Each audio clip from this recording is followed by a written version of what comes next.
Hey, computer arts students. This is the first part of the four-letter word assignment, where you will imitate this famous piece by Robert Indiana called Love, made in 1966. Let's get started. You need to launch Illustrator, and the instructions on the first period homepage will show you that you are making a 1,000 point by 1,000 point document. Your units must be set to points. If you choose inches, it will be insanely huge. Remember, choose points. You can call it love and hit OK. All right, we got a square document here. Now we need to bring in that love image. You will have saved it from the website onto your desktop where you save things, and then you go to File, Place. As always with Illustrator, and there's Robert Indiana. I'll double click, on it goes. Now this image is coming up larger than our canvas. This is our canvas, this little black line here. So I need to zoom out a bit so I can see it. Command, Option, Spacebar. Then I can hold the spacebar and pan. That's how I get that hand, and it allows me to move around. And now I can grab this image back here, holding Shift key, and shrink it down. I can also hold the Option key, so Shift Option, and it shrinks from all sides, which is pretty handy in this case. There, it's fitting into our canvas area. I hit Command 0, zoom back in, ready to go to the next step. Also in the directions it says you must lock and dim. So what I did right there was just simply double click on this layer right here and choose lock and dim. Hit OK. There. You can see how it is dimmed out and it's indeed locked. I need to make a new layer to do anything. At this point, I'm going to organize this by color. Right now you can see that this piece just simply has three colors. There's the red that makes the letters, and then the blue and the green that are in between the letters. This represents the figure-ground relationship. Let's type that out so it's clear as can be. Ooh, I want to make this really big. Choose something like 72. All right, figure / ground relationship. All right, so in this case, the figure are the letters. The letters are figurative. They have familiar shapes. We know what they are. The ground is what's between the letters. So Robert Indiana created a piece that is highly reliant upon the figure-ground relationship. It's why it works so well. Okay, there it is. Let's get rid of that. We don't need that anymore. All right. So, like I said, I'm going to do this by color. Okay, so we'll start with blue. Make a new layer, and then we'll do green. And then lastly, we're going to make red on top. So notice red is on top because these letters are the most important thing. So they're just going to be on top. Everything underneath will be underneath. So you'll see in a minute why that's really handy. Okay. Now let's get started. To do the blue, I'm simply going to go to the pen tool. There it is. Double click on this fill. Choose a blue that I think is pretty close to what the piece is. And you know, I can always change this blue later. If I was really worried about it, I would hit cancel, go down to this layer, undim it, and now I can see the blue that I really need. So here, is that the blue? Maybe it's got to be a little more blue, something like that. Maybe that's pretty good. I'll hit OK. I got the blue. Right now, since I don't want to lose this blue, I can do something kind of snazzy. I can take this, click and drag it all the way over to my swatches panel, and it's waiting there for me next time. What the heck? Let's find the green right now, since we have this undimmed. I double click on the fill color, drag this down to a green, And this is kind of a blue-green, so I want to stay in this area where I'm fading into blue. If I go a little too high up, it's not going to work. And I need a little more saturation. I would say that is pretty close. I like that. Hit OK. Once again, click and drag right over to swatches. I've got my blue and my green. Don't stop now. Why not? Let's get the red. Here we go. Now I could, let's see here. This red is a little bit orangey. Okay, so to get orange, I need to be closer to the yellow. All right, I'm going to click around here. It needs to be a little brighter, a little redder maybe. No, I like that. I'll hit OK. Click and drag over. Oh yeah, I've got the 3 colors that I need ready to go. Back down to this layer. Double click. Dim. Hit OK. We're on the blue layer. Oh no, where'd my blue go? I come over here, click on the swatch. Boom, it changes. Now watch what I'm going to do. This is going to blow your mind, or you're just going to be like, yeah, whatever. So I'm going to click once here. And notice, oh, maybe my guides aren't on. But then I just click all the way over here, and I've made this top line of a big box I'm going to create. And then I'm going to drift down all the way down here. Some of you are way ahead of me. You know what I'm doing. You know this trick.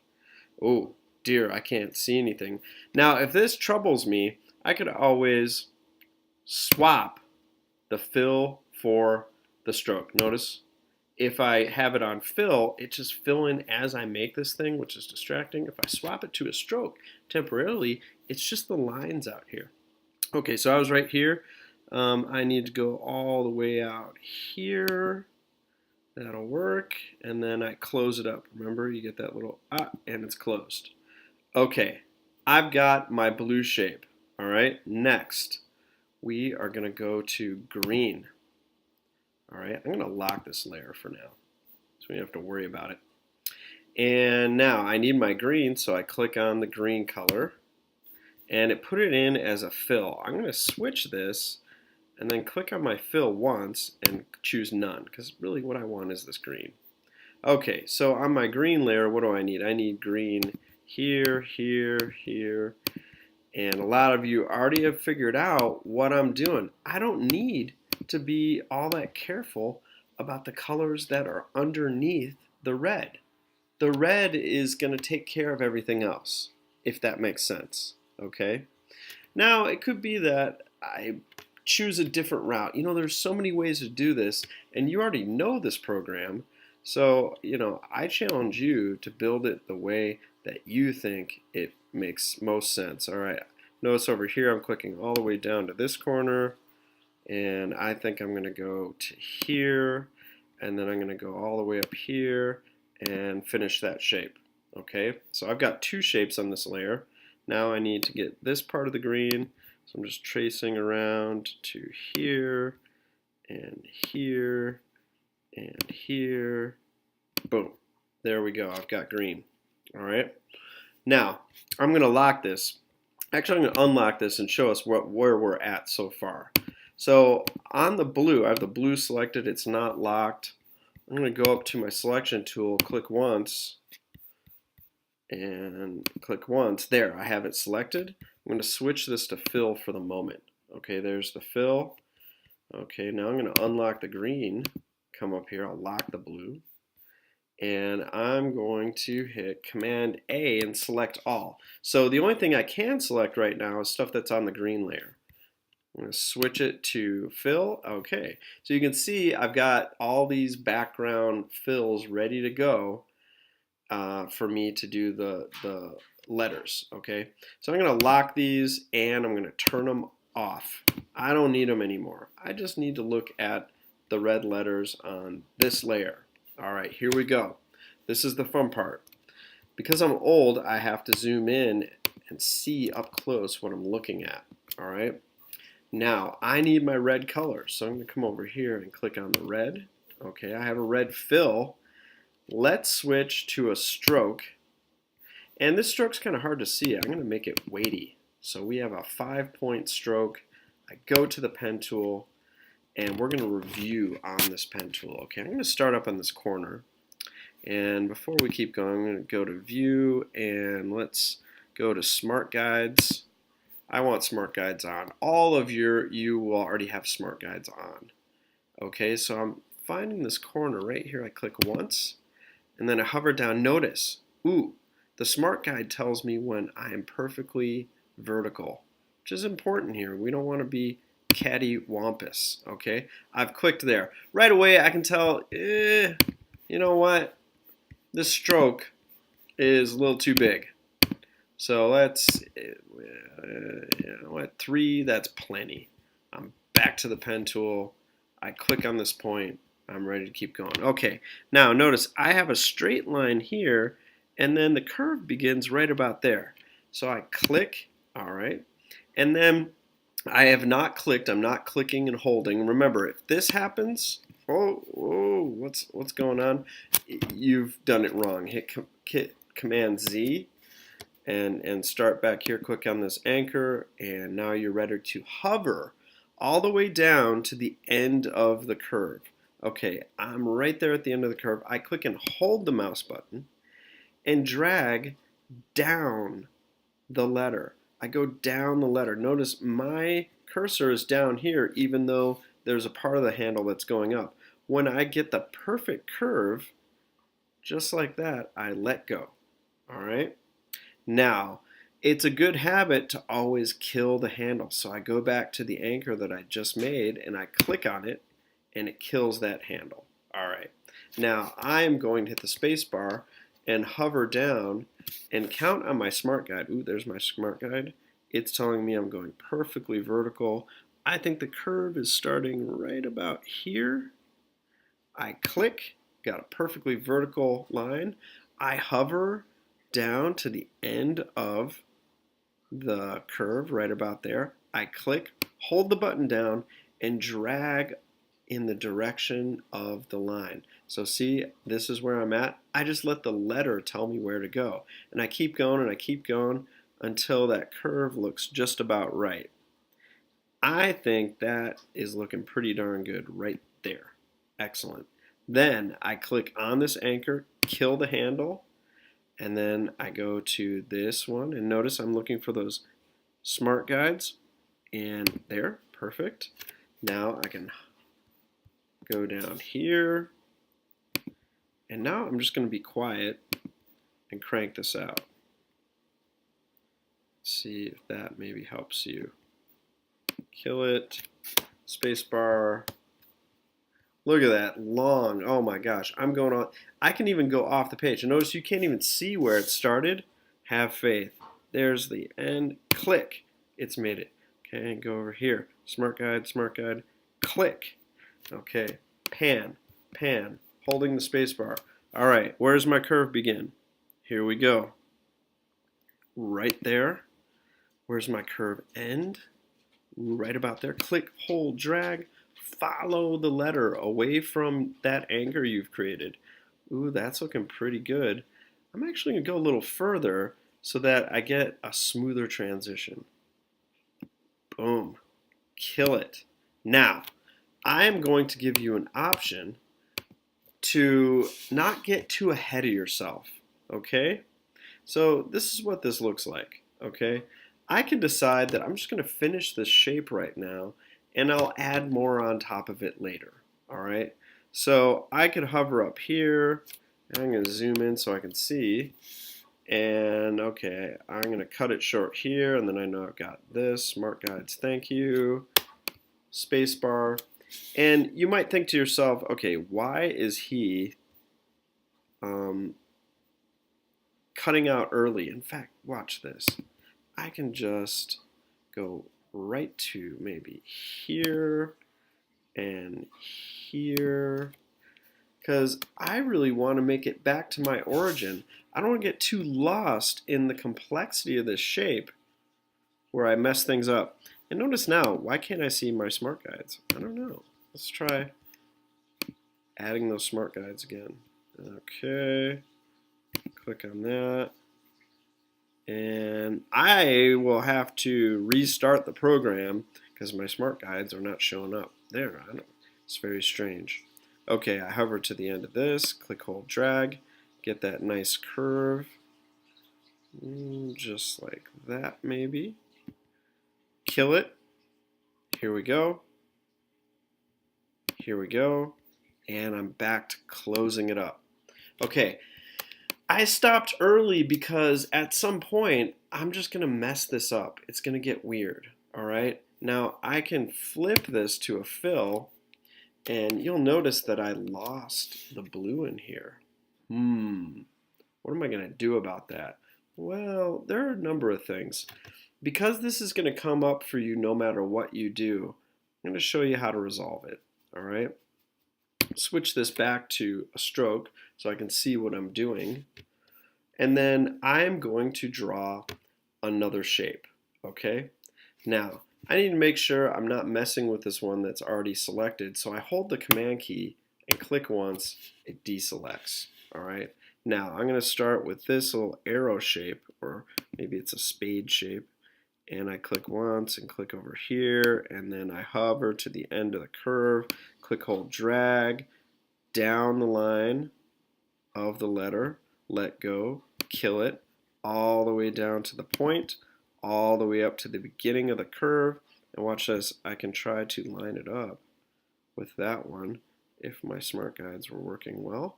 Click, hover around to the end of the curve, get it nicely, kill it, go to the corner, and close. All right, I have a shape. This is exciting. Now, here's what you're going to do. You go to the selection tool. This shape is selected. Now, I'm going to hold the Shift key and click on this shape. All right. Now, I have two shapes selected. This is going to be weird, all right? I'm going to turn them to fill, all right? So you'll notice two shapes selected, I believe. Let's try this again. Click once here, hold the Shift key, click here, two shapes selected. Now, I go to Window, Pathfinder. There it is. Okay, where is my Pathfinder? Right here. Now notice I have Unite. No, I don't want to unite them. Minus front. Okay, minus front. I think that's what I want to try. Let's see what happens. I click on it. Hey, it got rid of this shape. Now I see the blue underneath. Ooh, this is so exciting. Let's zoom out, see what it looks like. Ooh, okay. So I went ahead and drew this portion of this whole letter, and then I drew another portion of it, and using Pathfinder, made a compound shape by removing this area, thus revealing the blue underneath. Notice I can turn on my blue. There it is, okay? So, one more thing, because this video is just not long enough yet. All right, I'm back on red. I'm going to switch to a stroke. We're going to zoom in. How do I add a chunk to this letter? What if I want to make this L join with this one? Well, let's give it a shot. I go to the pen tool. I have it set to red. I start right here where this curve is meeting, and I come up here, and I think this is where the curve ends. Some of you may have trouble seeing the curve that I'm seeing, but notice, ooh, yeah, that works pretty well. There it is. Click it, and then kill. Go to the corner, next corner, all the way down to there. And then I'm going to do something weird. I'm just going to click, click, click, click. Because an overlap is no big deal. All right, I've made this shape. Let's switch it to a fill. Go to the selection tool. I click on it once. I hold the Shift key, click on my other compound shape. And now I'm going to go to Pathfinder, and this time we can do a unite. Let's see what happens. Click on it, and it has added it to this shape, okay, to the letter. Let's zoom out. There I have it. So you can see piece by piece, I can add and unite to this shape, or I can draw in the center shape and remove it by hitting minus front. Yeah. So These two will get you a long way, and then you end up with a very complicated red layer with all your letters, which are really joined together in many ways. See, they're connected here, connected here, connected here. All right, there you have it. Okay, so I'm going to turn on my other layers. They're a little junky right now, okay, as I haven't filled in the rest of this. I haven't done it, but you can see that this part looks very much like the original, and that's on this red layer, okay? So, from humble beginnings, my friends, and there you have it. Back to this bottom image. That was really long. I hope you have a great day. Thank you so much for learning.